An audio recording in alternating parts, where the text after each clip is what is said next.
भारत दुनिया का सबसे बड़ा चीनी उत्पादकों में से एक है, लेकिन 20 अगस्त 2026 को सरकार को 10 लाख टन विदेश से ड्यूटी फ्री मांगने की इजाजत देनी पड़ी। पिछले करीब एक दशकों में पहली बार ऐसा हुआ। सवाल सिर्फ ये नहीं है कि चीनी महंगी क्यों हुई, सवाल ये है पेट्रोल में 20% इथेनॉल मिलाने की हमारी नीति का इसमें कोई हिस्सा है, क्योंकि जिस गन्ने से चीनी बनती है उसी से ही इथेनॉल भी बनता है। एक तरफ E20 से तेल के आयात निर्भरता कम करने की कोशिश है, दूसरी तरफ चीनी की सप्लाई टाइट हो रही है और कीमतें रिकॉर्ड स्तर पर पहुंच चुकी है। तो क्या भारत में पेट्रोल सस्ता करने की कोशिश में चीनी महंगी कर दी? यह कहानी इतनी आसान नहीं है।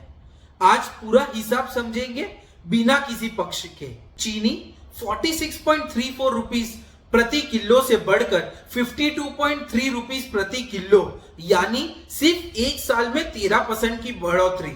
और सिर्फ दुकान की कीमत नहीं है, होलसेल मार्केट में भी चीनी 5,500 रुपए प्रति क्विंटल के आसपास पहुंच चुकी है। चलिए पहले समझते हैं कीमत असल में कितनी है।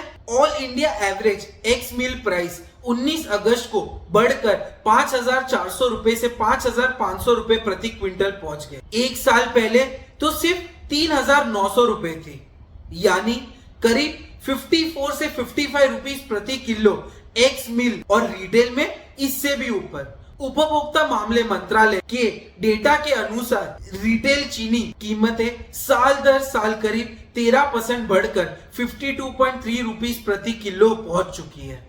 पिछले साल यह सिर्फ रुपीस 46.34। NCDX के डेटा के अनुसार 19 अगस्त को कुछ बाजारों में स्पॉट कीमतें 16 साल के उच्चतम स्तर 5,530 रुपए प्रति क्विंटल तक पहुंच। इसकी वजह है उत्पादन में गिरावट की आशंका, महाराष्ट्र और कर्नाटक में बारिश को लेकर चिंता, और अगले सीजन यानी 2026-27 के लिए जो अक्टूबर से शुरू होगा, ओपनिंग स्टॉक का अनुमान बेहद कम है। 32 से 33 लाख टन तक गिर सकता है, जो पिछले कई दशकों में सबसे कम स्तरों में होगा।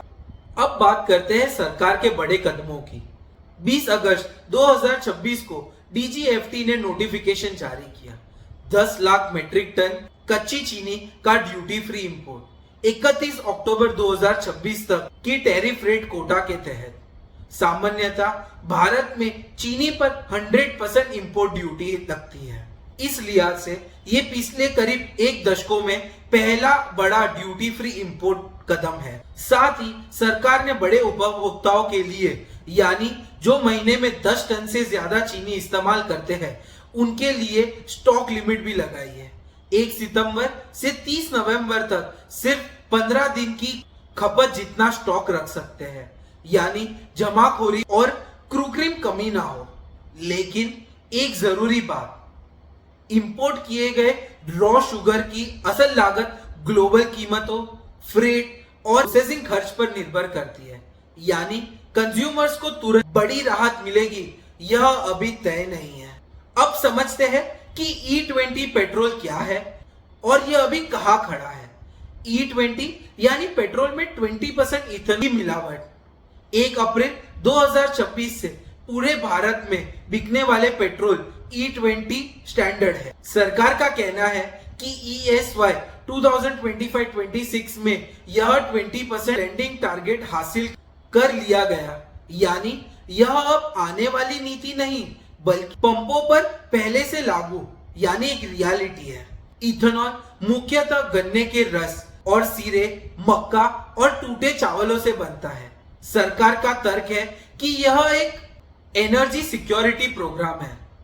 इनसे किसानों की आय स्थिर की, चीनी के सरप्लस स्टॉक को कम किया है और आयातित कच्चे तेल का घरेलू विकल्प तैयार किया है। अब आते हैं सबसे जरूरी सवाल पर, कनेक्शन क्या है? एक गन्ना दो रास्ते। एक तरफ चीनी बनाने के लिए जाता है, यानी हमारी ठेली और मिठाई तक। दूसरी तरफ इथेनॉल बनाने के लिए जाता है, यानी हमारी गाड़ी के टैंक तक। सरकारी आंकड़ों के मुताबिक चीनी और गन्ना इथेनॉल की तरफ डाइवर्ट हुआ है। 2022-23 में 43 लाख मीट्रिक टन, 2023-24 में 24 लाख मेट्रिक टन और 2024-25 में 34 लाख मेट्रिक टन। चालू सीजन में भी एथेनॉल की तरफ शुगर डाइवर्जन सप्लाई टाइटनेस के बीच चर्चा में है, लेकिन इसके साथ प्रोडक्शन और वेदर भी उतना ही महत्वपूर्ण फैक्टर है। आप नेता अरविंद केजरीवाल ने आरोप लगाया है कि एथेनॉल के लिए गन्ने का इस्तेमाल बढ़ने से देश में चीनी की कमी हुई है। इस पर पेट्रोलियम मंत्रालय का जवाब माइलेज को लेकर था कि वाहन का माइलेज सिर्फ इथेनॉल की मात्रा पर निर्भर नहीं करता है, बल्कि ड्राइविंग स्टाइल, वाहन का रखरखाव, टायर प्रेशर और कई और फैक्टर पर निर्भर करता है। ध्यान रहे, यह सब चीनी की कमी के आरोप का सीधा जवाब नहीं था। दोनों बातें अलग हैं, लेकिन यह एक बहुत जरूरी बात है। इसका मतलब यह नहीं कि हर अतिरिक्त लीटर इथेनॉल सीधे आपकी चीनी की थैली से निकाला गया है। इथेनॉल सिर्फ गन्ने से नहीं, बल्कि धीरे, मक्का और टूटे चावल से भी बनता है। सरकार ने जानबूझकर फीड स्टॉक का दायरा बढ़ाया है ताकि अकेले गन्ने और चीनी पर दबाव कम हो। तो असल निष्कर्ष यह है कि इथेनॉल के लिए डाइवर्जन सप्लाई पर दबाव डालने वाला एक फैक्टर जरूर है, लेकिन मौजूदा कीमतों की पूरी कहानी सिर्फ E20 से नहीं समझी जा सकती। सरकार ने खुद कहा है कि एक्स मिल कीमतों में तेजी मौजूद डिमांड सप्लाई फंडामेंटल से जायज नहीं है और इसीलिए स्टॉक लिमिट लगा दी गई है ताकि जमाखोरी और सट्टेबाजी रुके।